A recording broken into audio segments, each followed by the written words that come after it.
Good afternoon. Today I want to take you into the soundscapes of the ancient Greek world. The focus will be on the sanctuary of Dodona, one of the oldest oracles of Greece, where divination was conducted through the listening of natural and mechanical sounds.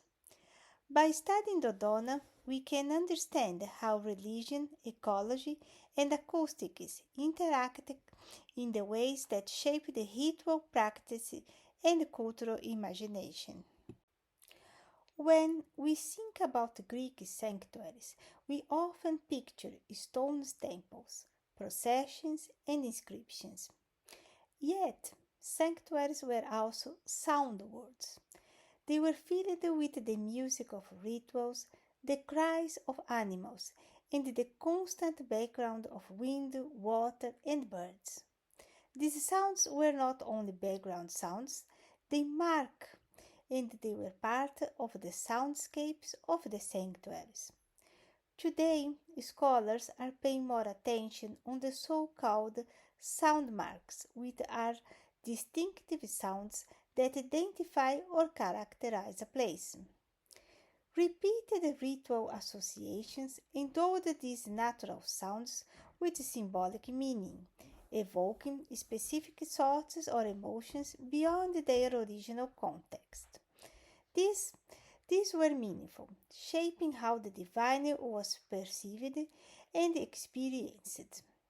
In this talk, I wanted to show how sound, especially the sounds of nature, were central to the religious practice and at the sanctuary of Dodona, where the cult of Zeus was inseparable from the sound of the resonances of bronze and, most importantly, of the sound of leaves rustling in the wind.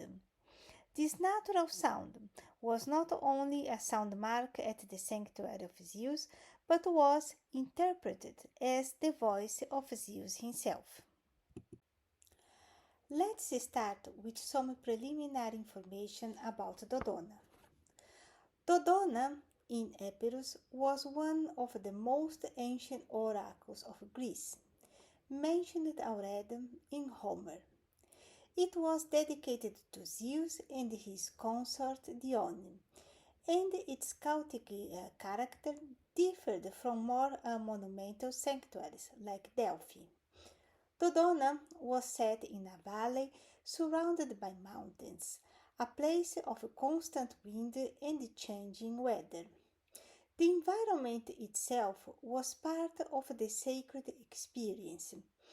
Pilgrims came from across Greece to consult the god, sometimes with questions inscribed on lead tablets. The divine voice was embedded in the natural and acoustical phenomena. The rustling of the oak leaves, the calls of the doves, the creaking of branches in the wind. The cult at Dodona thus developed in dialogue with its environment, making the sanctuary not only a religious but also an ecological phenomenon. The sanctuary of Dodona, dedicated to Zeus, presents a unique developmental trajectory among Greek sanctuaries. Unlike the great sanctuaries of Olympia or Delphi, Dodona remained for centuries a primary open-air site, centered on the sacred oak tree rather than monumental architecture. From the Mycenaean period through the early classical era, evidence suggests local habitation on the Acropolis and at the foothills of Mount Tomaros, with huts, ovens, and pits indicating modest activity. Homer's reference to Zeus' priestess, the Seloi, hints at a religious role for the site, though no temple existed. Instead, dedications were likely placed around the oak, marked by a ring of tripods. The late 50th and early 40th centuries BC saw the first significant construction, the hierarchia, or the sacred house, a modest temple beside the oak, designated to house offerings rather than serve as divine dwelling. By the middle 4th century, fortifications enclosed the Acropolis, while new circuit walls integrated the oak and the temple into a more formal sanctuary layout. Additional small buildings, interpreted as temples or treasuries, expanded the cultic landscape, possibly including shrines to Dione, Aphrodite, Themis, and Heracles. A transformative phase occurred during the early 30th century BC, when Dodona was elevated into a political and religious center. Monumental projects included the enlargement of Zeus' temple and the construction of new temples and buildings such as the Prytaneum, the Boleterium, the Stoa, and a massive theater with a capacity of seating 17,000 people, complemented by a stadium of the Naya festival. These developments reshaped Dodona into a major sanctuary of the Hellenistic world. After the destruction by the Aetolians in the 3rd century BC, parts of the sanctuary were rebuilt. During the Roman period, activity declined at Dodona, and eventually, during the Christian era, a basilica was erected using spolia from the sanctuary, marking the transformation of Dodona's sacred landscape.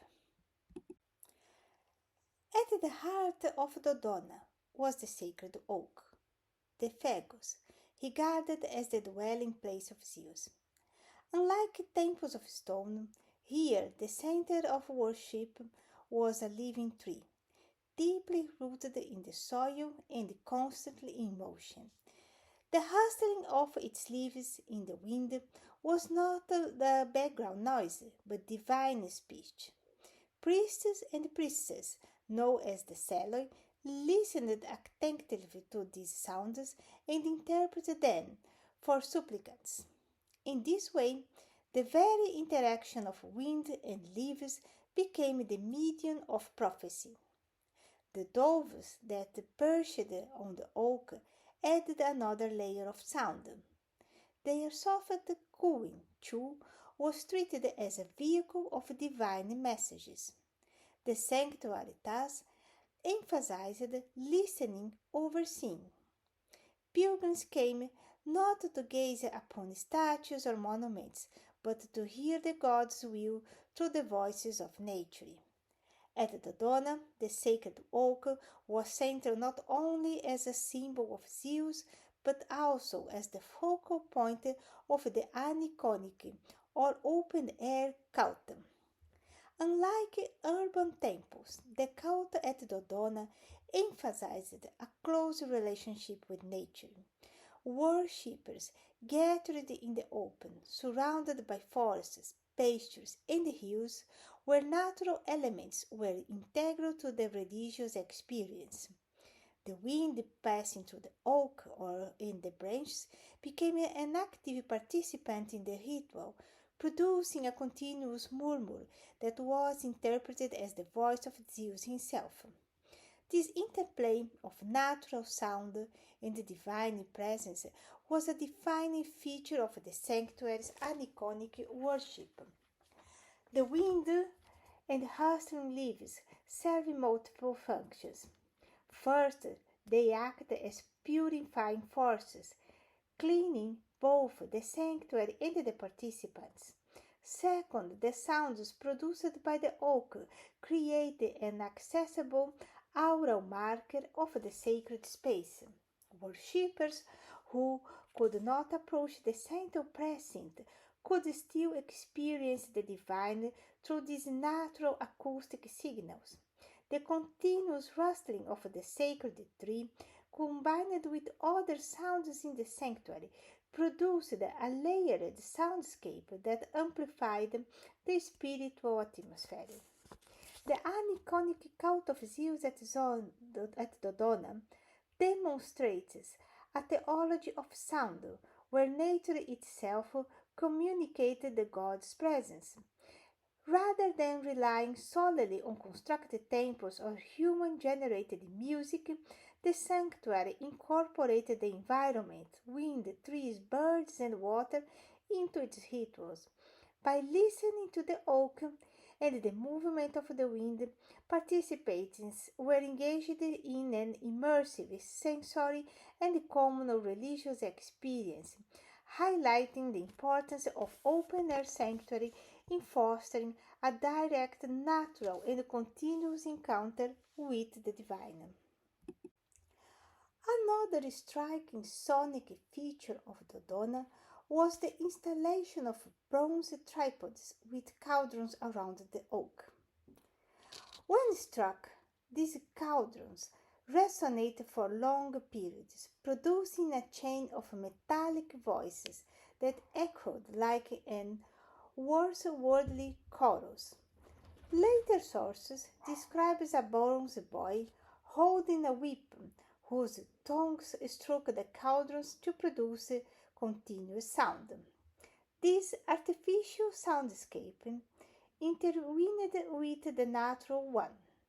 The clashing bronze amplified the rustling oak, weaving human craftsmanship into the divine language of the wind.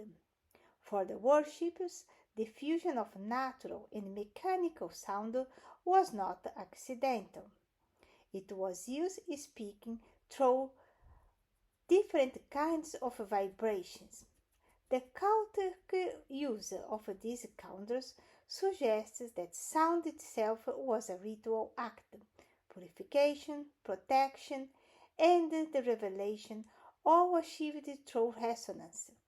Here, the mechanical and the natural together shaped the experience of the oracle. The sounds of Dodona were not decorative. They had a precise cultic function.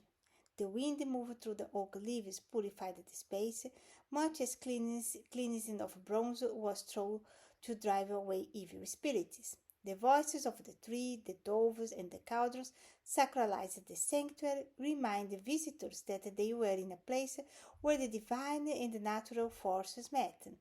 These sounds also worked as collective memory devices. Pilgrims who once heard the rustling oak or the echo of the bronze would never forget it, and they were carried those impressions back to their communities. Finally, the sounds carried the resonance of voice. The rustling leaves could be heard as whispering speech. The bronze echoes resembled words. The cooing of the doves was described as human-like, as in the famous passage of Herodotus. Each blurred the line between natural sound and divine utterance, making the voice of Zeus audible to the mortals.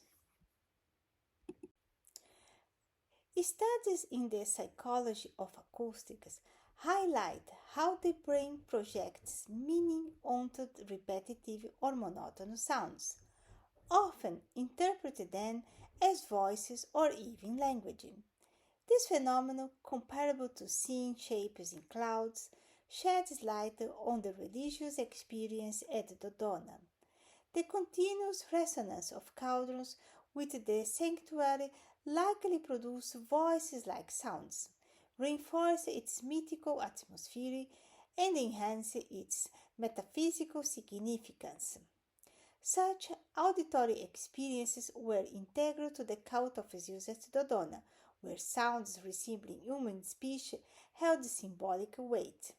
Despite architectural and structural changes to the sanctuary over time, the cauldrons and also the oak remained a consistent feature, linking ritual practice to the perception of divine presence, though the repetition of monotonous sounds that could activate areas on the brain that could be interpreted as that could cause a projection. The mythological tradition surrounding Dodona also emphasizes these auditory dimensions. Herodotus recounts a story that two doves flew from Thebes in Egypt, one to Libya and the other to Dodona. The latter, settling on the sacred oak, spoke in human language, proclaiming the site as sacred to Zeus. This myth not only explains the origins of the oracle, but also reflects the broader cultural association between voice-like sounds and the divine communication at Dodona. To conclude, the sanctuary of Dodona allows us to rethink the role of sound in Greek religion. Here, prophecy was heard rather than seen, and nature itself became a medium of divine speech. The rustling of the leaves, the call of the doves, and the echoes of the bronze created a soundscape where the boundary between nature and the divine blurred. By listening to Dodona, we gain a deeper understanding of how the Greeks experienced the sacred and how cult, ecology, and sound were inseparable, bounded together. Thank you very much for listening my presentation.